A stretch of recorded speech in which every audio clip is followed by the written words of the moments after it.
Hello दोस्तों, let us continue our discussion on fiscal policy. हमारा जो इमीडिएट लास्ट सेशन था उसी से ये कंटिन्यू होने वाला है सेशन। तो अगर आपका उस पर अभी भी ग्रिप नहीं है तो पहले लास्ट सेशन में जो हमने फिस्कल मल्टीप्लायर देखा था उसे क्विकली वापस ठीक से रिवाइज कर ले एंड देन ही इस कॉन्सेप्ट पे आए जिसके अंदर हम कवर करने वाले हैं balanced budget multiplier. Balanced budget multiplier basically यहां हम क्या पढ़ने वाले हैं कि गवर्नमेंट taxes और spending, that is the revenue tool as well as the spending tool, दोनों में ऐसे बदलाव करे कि जो इम्पैक्ट आए इकोनॉमी पे वो न्यूट्रल रह जाए। मतलब कि अगर वो टैक्सेस बढ़ा रहे हैं, स्पेंडिंग भी बढ़ा रहे हैं, तो कैसे टैक्सेस और स्पेंडिंग बढ़ाएं कि जो इम्पैक्ट ऑन एग्रीगेट डिमांड आएगा, इम्पैक्ट ऑन इकोनॉमी आएगा, वो न्यूट्रलाइज हो जाएगा। तो जनरली अगर हम किसी भी लेमैन को कहेंगे ये बात, तो कोई भी लेमैन क्या कहेगा, $100 से टैक्स बढ़ा दो, $100 से खर्चा बढ़ा दो, दोनों का इंपैक्ट इक्वली रहेगा ना, क्योंकि बजट तो बैलेंस ही रहा। पर ऐसा है नहीं, ऐसी एक्सपेक्टेशन होगी पर रियलिटी में ऐसा होगा नहीं बिकॉज ऑफ मल्टीप्लाइंग इफेक्ट जो हमने जस्ट लास्ट टॉपिक में देखा था। Multiplying effect, the fiscal multiplier which was 2.5 times, हमने जस्ट लास्ट क्लास में देखा था ना, 1/1 minus MPC into 1 minus T. जितना बड़ा एमपीसी उतना ज्यादा बड़ा मल्टीप्लायर, जितना छोटा टैक्स उतना ज्यादा बड़ा मल्टीप्लायर। यानी कि $100 से जब खर्चा बढ़ाया था गवर्नमेंट ने, हमने $1000 लिया था, $1000 से खर्चा बढ़ाया था तो उसका इंपैक्ट $2500 का आया था, $2500 का आया था। तो इसका मतलब ऐसा सिंपल नहीं होता। तो हम एक बार दोनों केसेस ले रहे हैं, टैक्सेस बढ़ाना और स्पेंडिंग बढ़ाना। तो एक लेमैन जैसा एक्सपेक्ट करता है, एक कॉमन मैन जैसा एक्सपेक्ट करता है, हम पहले वो उठा रहे हैं, जो होगा नहीं सच्चाई में, रियलिटी तो कुछ और होगी। टैक्सेस बढ़ाया जाता है समझो $1000 से और खर्चा भी बढ़ाया जाता है $1000 से। तो कोई भी लेमैन क्या कहेगा, टैक्सेस आप बढ़ाओगे $1000 से तो उसकी वजह से एग्रीगेट डिमांड में डिक्रीज होगा, एंड $1000 से अगर आप स्पेंडिंग बढ़ाओगे तो उसकी वजह से एग्रीगेट डिमांड में इंक्रीज होगा, जो दोनों ऑफसेट करने चाहिए। तो आइडियली हम देखते हैं क्या वो ऑफसेट करते हैं या नहीं। Increase in taxes will decrease the aggregate demand and increase in spending will increase the aggregate demand. Because जब आप टैक्सेस बढ़ा रहे हो तो लोगों से उनकी इनकम छीन रहे हो, तो वो खर्चा नहीं कर पाएंगे तो डिमांड गिरेगी, और जब आप खर्चे बढ़ा रहे हो तो लोगों को पैसे दे रहे हो तो वो खर्चा कर पाएंगे तो एग्रीगेट डिमांड बढ़ेगी। तो इंक्रीज इन एग्रीगेट डिमांड वाला एंगल तो हमने लास्ट सेशन में देखा था फिस्कल मल्टीप्लायर में, जिसमें हम अगर $1000 से खर्चा बढ़ाते हैं तो अल्टीमेटली एग्रीगेट डिमांड पे पॉजिटिव इंपैक्ट $2500 का आ रहा था, 2.5 टाइम्स आ रहा था, 1/1 minus MPC into 1 minus T. Taxes $1000 बढ़ाने पे होगा क्या, बेसिकली किसी की इनकम $1000 से कम हो जाएगी, क्योंकि जब आपने $1000 से टैक्स बढ़ाया तो किसी की इनकम $1000 से कम होगी। उसकी इनकम तो $1000 से कम होगी, लेकिन कंजम्पशन और सेविंग का रेशियो तो 80-20 है। इसका मतलब कंजम्पशन तो उसके 80% से ही कम होगा ना, कंजम्पशन थोड़ी $1000 से कम होगा। यानी कि $1000 का टैक्स बढ़ाने पे किसी की इनकम $1000 से कम होती है, लेकिन उसकी वजह से जो उसका कंजम्पशन है वो तो $800 से ही कम होगा।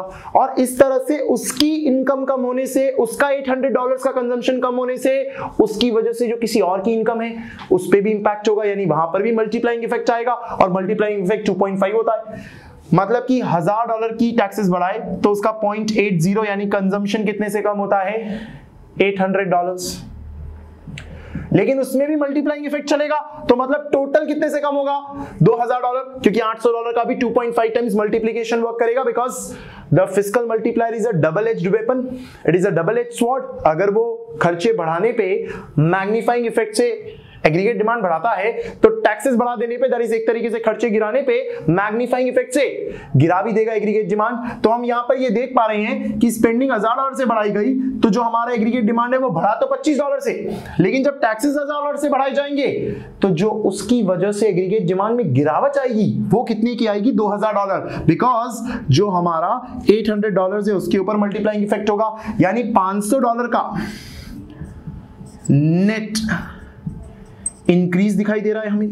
यानी हमारी जो एक्सपेक्टेशन थी वो मैच नहीं होती है। अगर हम सच में ऐसा चाहते हैं कि टैक्स बढ़ाना और खर्चे बढ़ाने से जो इंपैक्ट हो इकोनॉमी पे वो न्यूट्रल हो, स्टेबलाइज हो जाए, तो उस केस में हमें ये समझना होगा कि to offset the impact on aggregate demand हमें टैक्स एक ऐसे नंबर से बढ़ाना होगा जिसकी वजह से ये ऑफसेट हो। तो हम क्या करते हैं, टैक्स को बढ़ाते हैं समझो $1250 से। अगर $1250 से टैक्स को बढ़ाएंगे तो उसकी वजह से कंजम्पशन कितने से कम होगा, $1000, और $1000 का इंपैक्ट 2.5 टाइम्स आएगा तो दैट विल बी $2500। तो $2500 का यहां पर गिरावट होगा और $2500 का यहां पे बढ़त होगा, तो वो ऑफसेट हो जाएगा। अब सिर्फ एक ही सवाल पूछा जा सकता है एग्जाम में जो लॉजिकल है कि ये $1250 कहां से आया, तो $1000 से आपने जितने से स्पेंडिंग बढ़ाई उतने से ही टैक्स बढ़ाने की बजाय डिवाइड बाय एमपीसी से टैक्स बढ़ाओ, यानी कि $1000 divide by MPC that is $1250 to get that offset effect to balance your budget. अगर आप बजट को बैलेंस करना चाहते हो, बजट के इंपैक्ट से इकोनॉमी में बैलेंस चाहते हो, तो जितने से आप टैक्सेस बढ़ा रहे हो उतने से ही गवर्नमेंट स्पेंडिंग बढ़ाने से काम नहीं होगा। टैक्सेस को थोड़ा ज्यादा से बढ़ाना होगा एज कंपेयर टू जितने से स्पेंडिंग बढ़ा रहे हो। कितने ज्यादा से बढ़ाना होगा, by the 1 divided by MPC. Simple इतना ही ध्यान में रखना है, 1 डिवाइडेड बाय एमपीसी से टैक्सेस बढ़ाएं तो इंपैक्ट अपने आप न्यूट्रलाइज हो जाएगा। तो हमारा बहुत ही छोटा सा टॉपिक था, बहुत ही सिंपल सा, बैलेंस्ड बजट मल्टीप्लायर जो पूरी तरह से डिपेंडेंट फिस्कल मल्टीप्लायर पे है। तो मैं अगर दोनों टॉपिक्स को एक बार क्विकली रिवाइज करा दूं ध्यान में रखने के लिए, fiscal multiplier 1/1 minus MPC into 1 minus taxes. MPC बढ़ा तो फिस्कल मल्टीप्लायर बढ़ा, टैक्सेस छोटा तो फिस्कल मल्टीप्लायर बढ़ा। तो जब गवर्नमेंट $100 से खर्चा बढ़ाती है तो फिस्कल मल्टीप्लायर की वजह से गवर्नमेंट स्पेंडिंग सिर्फ $100 बढ़ने की वजह से $250 से $250 से हमें एग्रीगेट डिमांड बढ़ता हुआ दिखेगा, जिसमें हमने अज्यूम किया था टैक्स रेट 25% है और मार्जिनल प्रोपेंसिटी टू कंज्यूम 80% है।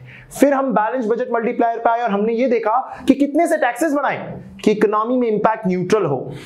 तो हमने टैक्सेस अगर $100 से ही बढ़ाई, समझो अगर $100 से स्पेंडिंग बढ़ाई थी और $100 से ही बढ़ाए, तो फिर उस केस में हमें ये दिखाई दिया कि जो डिक्रीज इन एग्रीगेट डिमांड आया वो $200 से आया, क्योंकि $100 से आपके टैक्सेस भरने पे कंजम्पशन $80 से कम हुआ और $80 का मल्टीप्लाइंग इफेक्ट $200 पे ही पहुंच रहा है। तो दैट इज वाई हमने कहा कि जो टैक्सेस बढ़ा रहे हो वो $100 से मत बढ़ाओ, $100 डिवाइड बाय एमपीसी से बढ़ाओ, दैट इज $100 डिवाइड बाय 0.8 तो दैट विल बी $125। $125 से टैक्सेस बढ़ाने पे आपको into MPC into multiplying effect वापस $250 पे ही लेके जाएगा, जिसकी वजह से आपको वो बैलेंस्ड इफेक्ट दिखाई देगा। तो हमने बोर्ड पे $1000 के हिसाब से क्वेश्चन किया है पूरा का पूरा, पिछले सेशन में भी $1000 के हिसाब से किया था, अभी वापस रिवाइज करते वक्त मैंने आपको सिर्फ $100 के हिसाब से सेम चीज बता दी।